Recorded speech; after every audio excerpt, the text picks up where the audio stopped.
Welcome, fellow haunters, to Life Intrigued. It's been a few since our last video. Our haunted trail came at us fast, just like every year, and as a result we are scrambling to get everything ready for that event. So I thought we'd come back, try to fill in the gaps that we didn't get videoed, and walk you through some of the props we made for this year's trail. Figured we start with our tombstones. Now we try to add 3 or 4 new tombstones to our cemetery every year, just trying to build out that scene more and more. In the last 3 years, we switched to our illuminated versions. These work very well in our dark haunted trail. People can easily see the lettering, which I'll turn on right now. And I'll go ahead and turn on the devil horns as well. Now this one we added this year was in tribute to a fallen rocker, as you can obviously tell. But we thought we'd walk you through how we create these. I'm not going to talk so much about the actual shape. Let your creativity shine there. What we do is we tend to have a basic shape that we want and then try to find various household items, etc., like buckets and that, to give us various geometric shapes to add to our tombstone. We want them all to look unique every year. So just trying to vary things and add embellishments like these outside edging and stuff like that. And then we come back and add, of course, the embellishments, depending on what we use for the epitaph. So basically, we're going to take you through how we make this general structure and how we get the lights behind that to shine through. And we'll walk you through that construction. We did create a number of videos before things got too out of control. So I'll go ahead and switch to those for the general shape, and then we'll come back and fill in some of the gaps of that. So we've now transferred our tombstone shapes to a 1/2-inch EPS foam board. We have a lot of long lines here that we'll be able to cut pretty quick. So this will be the face or the front of the tombstone. We want a similar piece, the similar size, 1/2 inch, on the back of the tombstone.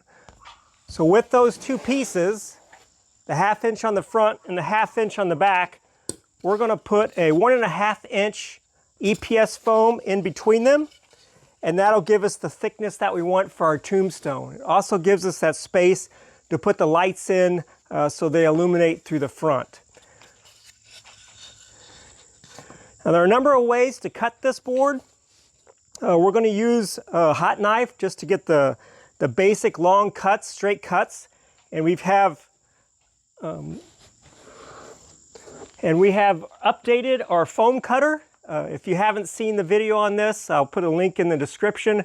Again, mentioned in that tutorial, that does straight cuts as well as angle cuts. Now for what we have, the tombstones here, we'll be using all straight cuts.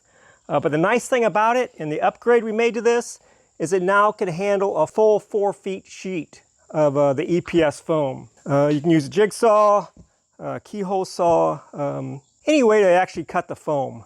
The important thing is since we're going to need the same shapes on the front as the back, because we're going to match that tombstone, is we're going to cut both at the same time. So what we're going to do is we're going to line up two pieces, these two pieces of 1/2 inch foam, and cut those at the same time. That way it's quicker, we know that they're the exact same shape, and it'll be easier when we put them together so they'll match up. So I'm going to use the foam cutter, cut out these longer lines here just to make more manageable, and then I'm going to come back with another hot knife, the engraver piece of this, and just cut out the curves in the parts and sides. So I'm going to go ahead and tape these two up, get the form out to cut this, and make short work of this. Cold winds bite through the velvet air. Ghosts of laughter vanish unaware. The ground is ash where the fires burn. Every promise made has been overturned. The clock won't tick, it just stands still. Time's a shadow bending to its will. Cry, little sister, tears of stone. In the darkness, you're alone, alone. Cry, little sister, let it fall. The night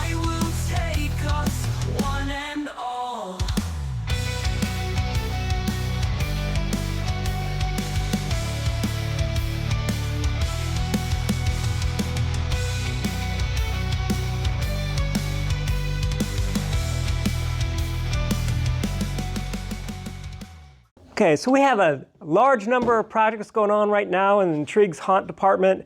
Our big event is coming up in a few weeks, and we've been very busy trying to get everything done. But I did want to give you an update on where we were with one of our projects, and that's our Illuminated Tombstones. So we now have 3 of them. We've cut out the shape for each one. Got the front cut. We got the bottom cut. That's the mirror of the front. That's going to fix right here on the back. We've added our embellishments to the front to spice them up a little bit. And then on the back side of the front, turn this over for you, we've already added a 1.5 inch section of foam. That's actually the 1.5 inch thick foam.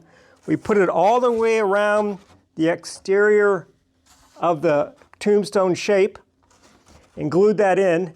Now what this is going to give us is our cavity that we can put our lights in, so the lights shine through to the front through the epitaph. So that's all done. We've also inserted a 3/4 inch pipe, 8 inches long, with a cap on it and a coupler at this end. See if I can show that. So there's a coupler on this end, and that's going to attach to our base that we're going to make here in just a little bit. So we've glued those into the edges, and then eventually the posts that we use to keep our tombstones in the ground come up through the base and then through here to keep those held firm. So all that work's done. But I did want to show you the other 2 tombstones, just to show you how those turned out.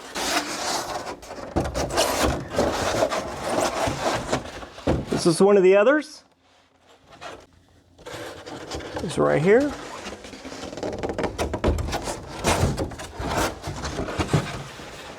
Now this one we added, we basically cut a pool noodle in half to give us this column look, and created these little blocks here to make it look like a column on each side. So these are all ready to get their bases, and we're going to go outside right now and show you how we're going to cut those. So we are ready to cut the bases for our Illuminated Tombstones. We use 2-inch expanded foam for this. It's a little cheaper than the XPS, the extruded polystyrene. And the best part of it is when it's cut, it doesn't give off toxic gases. So we can actually cut through these pretty quick. Now what we like to do is to have 4 of these pieces, 2 for the very bottom, the largest part, and then we come up a little higher, a little smaller, and put 2 other ones together.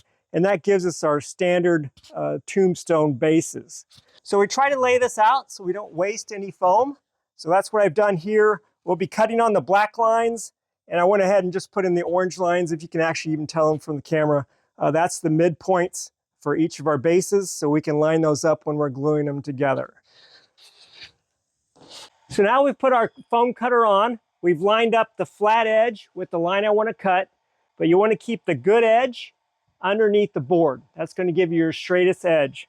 So we're just going to use the Hercules hot knife here.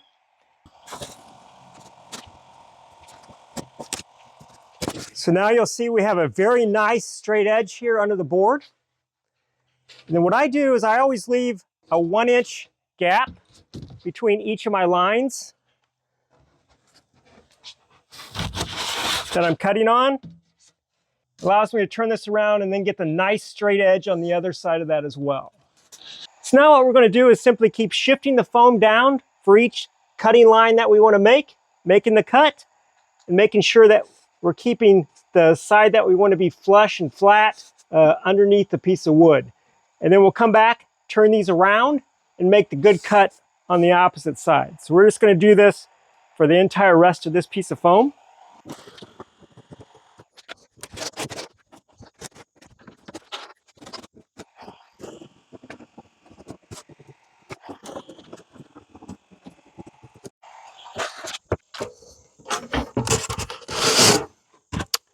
So now we have all the good sides cut for the piece of foam, and this will be for our base, that first level of our tombstone base.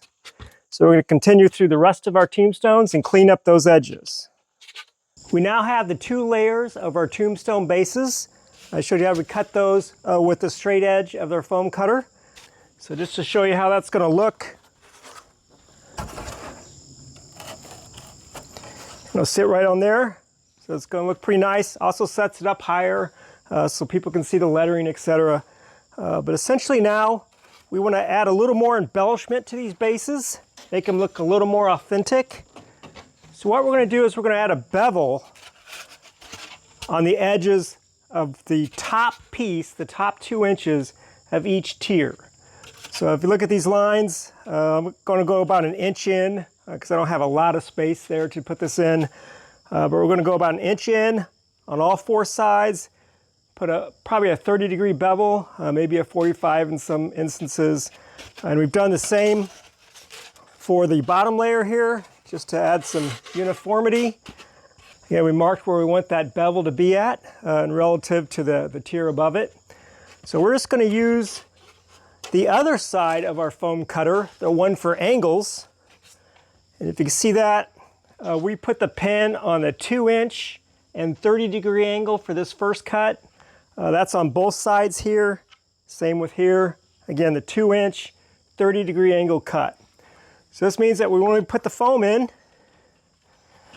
I can do right now.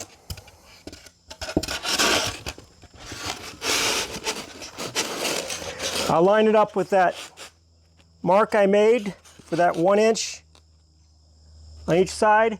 I know if I keep the blade there that I'm cutting with against those 2 halves of the board, I'll know I'll have a 30-degree angle once that cuts all the way through. So we're going to do that again to only the top layer of each tier, and we'll vary up the amount of angle just to make it not so uniform. I'm going to do one just so you can see how the foam cutter works with that 30-degree angle, and I'll do the rest off camera. Okay, so I turned the table a little bit so you can have a little better view. I have the piece of foam in the foam cutter. I've got again, the pins at the 30-degree angle for the 2-inch foam. I'm simply going to run this along those 2 edges of the board.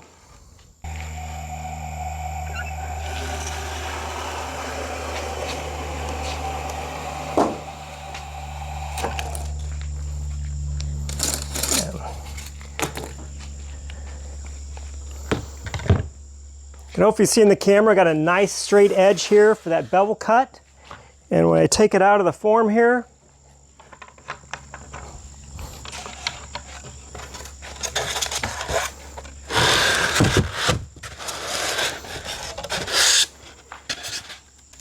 hopefully you can see now that nice clean edge, that 30-degree bevel on here. We're going to do the same for the other 3 sides. And there's all 4 sides with that nice 30-degree bevel. You'll see when we put that cut piece here on its matching top piece of foam, get that nice tombstone base look here with that 30-degree angle. So I'm going to cut the base here real quick and I'll show you the 2 together. We now have that top piece of that bottom tier foam cut with their bevels. So we can put it all together and show you what it looks like.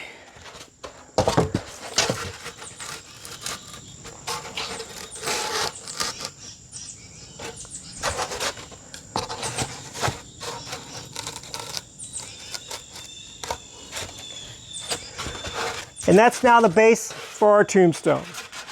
We'll paint this black to stress it up, but it'll look really nice. You won't be able to see the top of the tombstone here, but that'll go on here. I'll try to shift that up for you so you can see what that looks like. We're going to do the same for the bases for the other 2 tombstones, and we'll do that off camera just to save you some viewing time.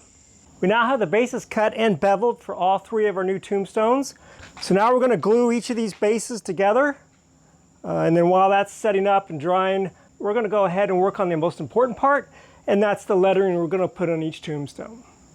So by now you're probably asking yourself, how are we going to attach the back of the tombstone to the front? It's a very good question. We have a number of different ways that we connect foam to each other. We call them foam connectors, and we have several different solutions for that. I'll probably create a video of all those different combinations, but for the tombstones we use what we call the cap blade. I don't know if you can see that. I'll bring the camera closer when I start building the pieces. But essentially it's a shaft, like a popsicle shaft, with a cap on the top. These are 3D printed. I've provided the print files in the description, so if you want to download those and print those yourself. Essentially what we'll do is we're going to take a section of CPVC and we're going to sink it into that 1.5 inch foam that we used as the separator between the top and the bottom of the tombstone. So we're going to put that inside. This is the back, that 1/2 inch foam. Going to set it over that. And then we're going to take the cap blade through that bottom, or that back. And you can see that I've kind of countersunk that, if you can tell that. So it sits in there flat and nice. Comes through the back, and then that will slip in very nicely into that CPVC pipe that we embedded in the spacing between the tombstones front and back. So the key thing now is to actually get this PVC pipe sunk into that spacer 1.5 inch foam. And to do that, we're simply going to use a blowtorch. And I have a 1/2 inch piece of pipe with a T-connector on the top of it, just so I have something to hold on to. And we're going to heat that up. And I have a little black line here. I believe it's about 1 inch from the bottom. And I want to make sure that when I heat that up and drop that into that 1.5 inch foam and melting it, that I do not go below that black line. So you can see it's almost to the bottom, but not all the way. So of course, to do this, we're going to use hand protection. I just use these oven mitts that work quite well. Also with the EPS foam, I mentioned it before, it gives off a toxic gas when it's heated. Should be sure to have some breathing protection while you're doing this as well. And the first thing we do before we get to this is we've got to figure out the location that we want to put those connectors in. Now I've gone through the back of this and put in food skewers through the back and into that foam, that spacing foam on the edge of where I want this connector to be. So with that, I know that when I pull these out,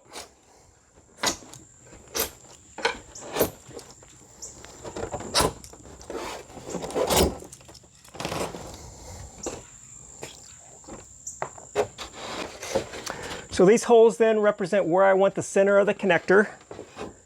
So I'm going to take that CPVC pipe and I'm going to center it on that hole.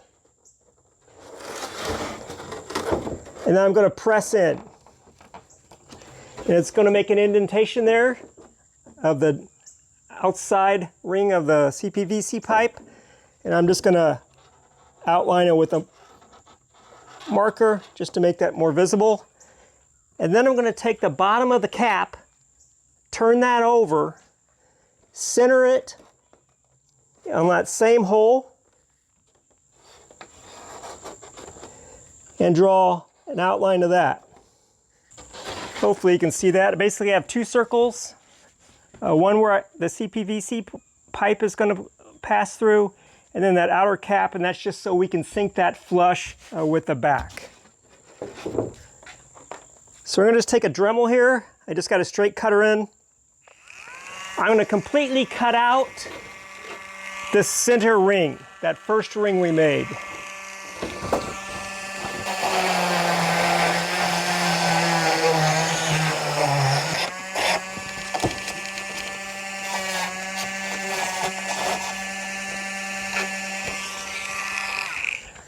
And then I'm going to switch bits.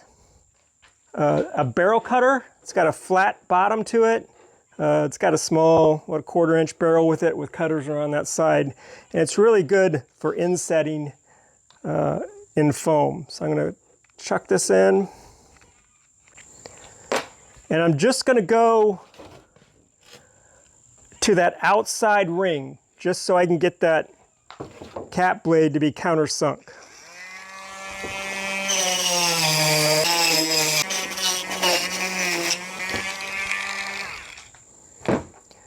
No need to go too deep with that, but now that that'll be flush. So this allows me to put the cap blade through that. And then again, as I mentioned, it'll connect made up with the PVC pipe on the other end.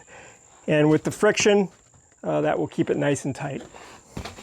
I'm thinking I'm going to bring you in tighter on this just so you can see what we're doing.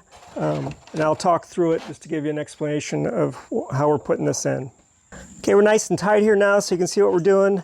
This is the matching hole that, as we put those skewers through the bottom into the spacer foam. So again, I'm going to take that PVC pipe, which is 1/2 inch by the way, and I'm going to center it on that hole, indent it in.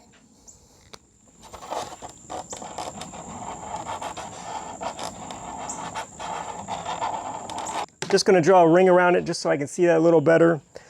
And now I'm going to take this pipe, I'm going to heat it up with the propane torch, get it nice and hot, 15 seconds or so, and I'm simply going to drop it down the center of that. It is going to melt its way through that foam, and then I'm only going to go to this black line that I marked on the pipe because I don't want it to go all the way through, if you can see that. So it's, let me get this. So it's just going to go in almost to the bottom, but not all the way. So 1.5 inches, it's probably 1.25 inches for this distance here. Now when you do it, you want to be straight as possible. You don't want to wiggle it, you'll just burn a bigger hole. So be straight as possible and try not to keep it there too long. Just go down, back up, just the speed it needs to melt that through, which is going to be pretty fast with the torch.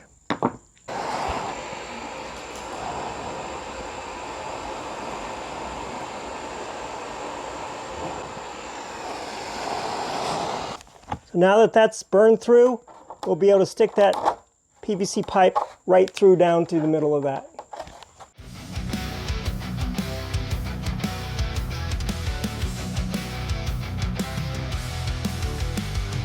Shadows crawl where the moonlight dies, a twisted whisper under blackened skies. Hearts beat slow, but the silence. Okay, so now we have our bases built for each of our tombstones. It's now time to attach the actual tombstone to that base. Now this is the back of the tombstone. Basically you just want to center that on this top tier here. And once you get that centered, then if we recall from when we were creating the tombstone, that I put in these PVC pipes down at the bottom. That's what's going to join our tops to the base. So once you get this where you wanted, all you have to do is press down on these pipes and it'll put an indent on that top of the base. I've already done that here. So I'll move that off. And I don't know if you can see that very well here, but I made an indentation there where that pipe was going to be. And you notice I already have the hole here, but I was going to show you how we make that hole and how we connect these two pieces. So we made a matching piece of pipe, 3/4 inch, with a simple coupler on it. And that's what's going to go down into the tombstone base. And that's going to mate up with that pipe that's embedded inside the tombstone itself. So the next step is to how to create those holes to put that piece of PVC pipe in. We find the easiest way to do that is simply take a 3/4 inch steel pipe and use a blowtorch, heat it up, the end of that, nice and hot. And all we're going to do is stick that straight down where that indentation is that was made by the top of our tombstone. That way we'll know to line up perfectly and we'll get a nice straight cut hole all the way through. But be safe when you're doing this. Gonna just heat that end up, nice and hot. Okay, that should be hot enough now. You want to make sure that that is straight. And you're just going to push that down all the way past the bottom. And then I find if you just wiggle it just a little bit, just to make the hole just a little wider, that gives you room to put your glue in.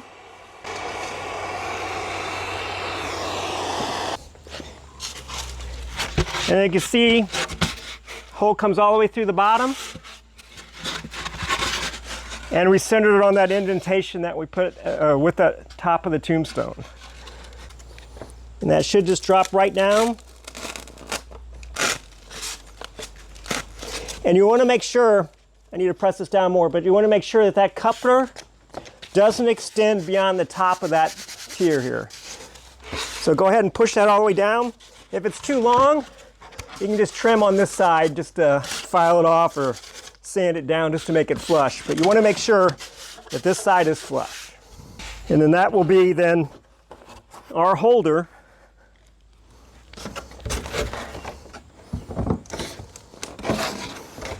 for the top of the tombstone. While we were building this, I really didn't get a chance to videotape how we were finishing up some of the cracks and the lettering, etc. Just to comment on that, basically for the cracks, we just use a pretty dull knife and just weave those down, trying to move those back and forth, kind of wedging that in all the way down the crack. And then we take the other end, the tip of it, and just scrape down where we created that indentation or those cuts. And that'll actually help tear out some of the foam. So it gives us a real nice crack effect. And then of course we're trying to find logical crack points, end of letterings, corners, etc. Just trying to give a more realistic effect to that. The other thing we didn't really mention in the thing is once we have all the cuts and we've done our lettering, we do tend to hit that with a heat gun just to widen those cracks out a little bit and get rid of any of those little threads and that, etc., of the foam left over from the cut. It'll just melt those right up and give us a nice crisp cut. Now, as far as the lettering, now I don't think I need to go through the various ways to cut foam and that. There's a number of ways out there on the web, etc. We do use Cricut to create all of our stencils on cardstock, and so those can just go on there, outline those with a marker, and then come back and just cut those. Now we use a straight edge hot wire cutter, just a single wire. It's really stiff, makes really nice cuts, and we can control any flex in that. So we can go around and get real nice clean cuts out of that with this particular hot knife. Works really well. And I will like to mention that when you're creating these stencils, we are cutting all the way through this first layer, that half-inch foam layer that's on the outside here. So we're cutting all the way through that. So you really need to watch your P's and Q's, and I mean that literally. Things that have an internal cut, like this O, you need to add tabs to keep that attached to the front here. If you don't, it's just going to fall all the way through, and it's going to be a complete waste, and you have to come back and try to use toothpicks, etc., to try to put that back in. Okay, so what we did is once we had the lettering all cut in and all the cracks made, we went and completely painted both the inside and outside black. That gives us a nice base, allows us to get inside these letters and make sure those are nice and dark. So make sure you get all the angles of the letters, up, down, left, and right. We use a spray gun actually to do that. And then we came back and we used Monster Mud. Tons of formulas out there.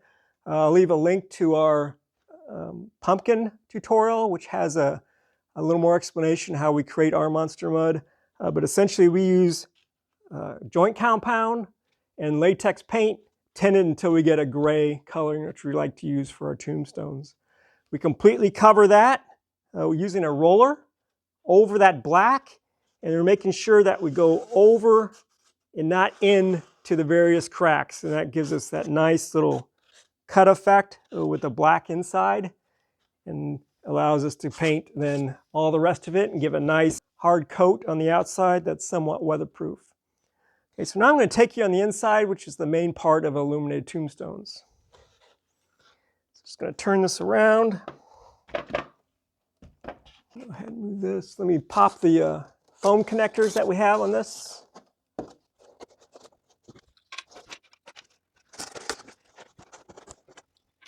And we'll open this up.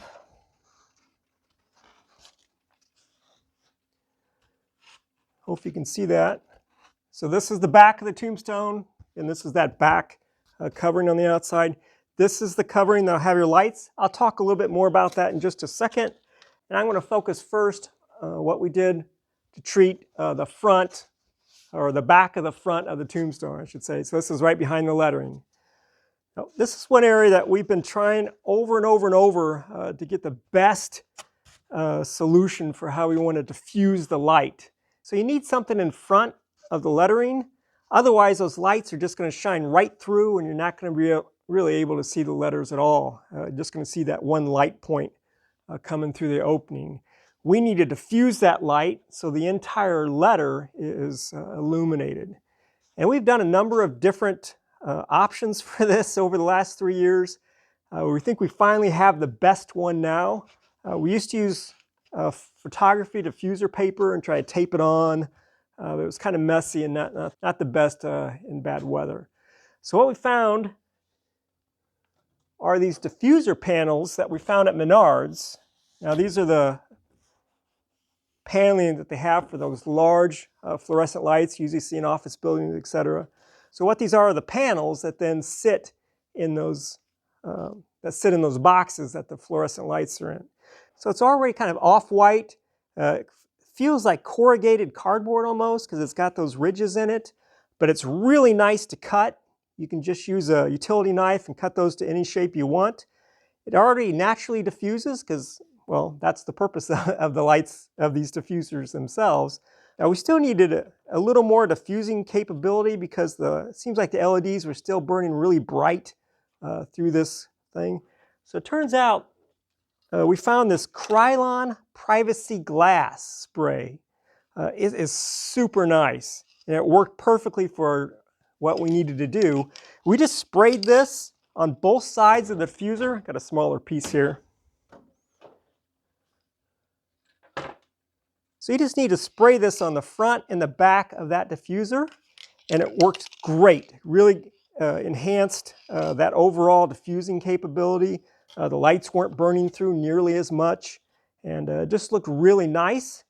And the nice thing about it is it's nice and rigid, so we're able to cut the actual piece that goes behind all the letters and then came back and just glued that in. Now we did use great stuff, adhesive foam, to glue that in just to make sure that it wasn't going to move and stayed there really nice. And so that's how we treated the front of the inside of these tombstones. So light actually hit this, diffuse much wider, cover all the lettering.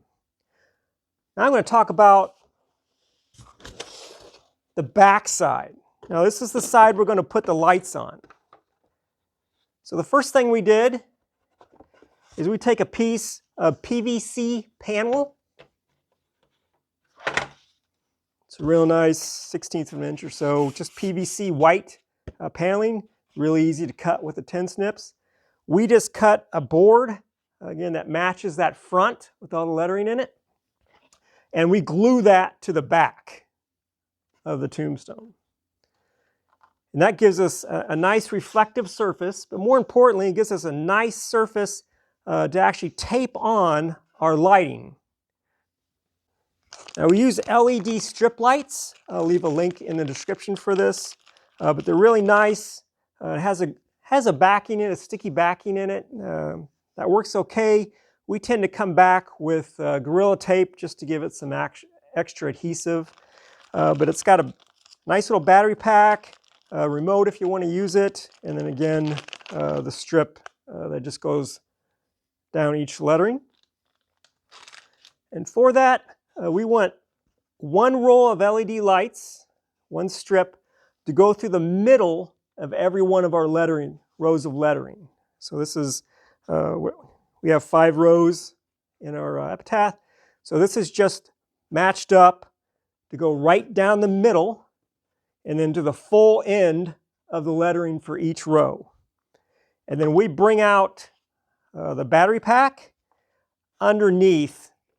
Now we used to put it inside the tombstone, but it turns out that these LED strips have a built-in timer. So it go off every 6 hours or so. And you know how it is, you can never find the remote when you need it. So we'd have to open up the tombstone, press the button just to get it to reset and then close it all back up. And that was just taking too much time. Now we bring it outside of the tombstone.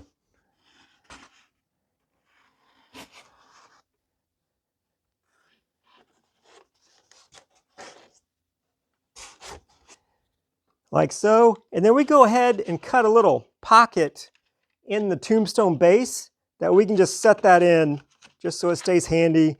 We don't have to worry about the cord getting tripped on or etc. So in addition, if we have embellishments that have lights, like we do the devil's horns here, we again bring that battery pack outside of the tombstone and usually create a little pocket for it to sit in just for convenience. Now, the way our trail is set up, our guests don't really see the backs of our tombstones, so we don't do a lot of work with adding cracks and embellishing here. Plus, they won't see these little pockets and stuff, so no need to go through that extra effort to add all that to the back. So basically, it's just going to have the foam connector here, and we'll just put those back in real quick.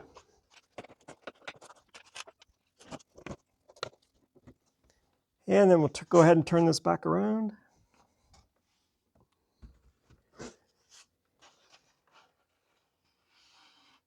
Okay. Turn that back on. There we go.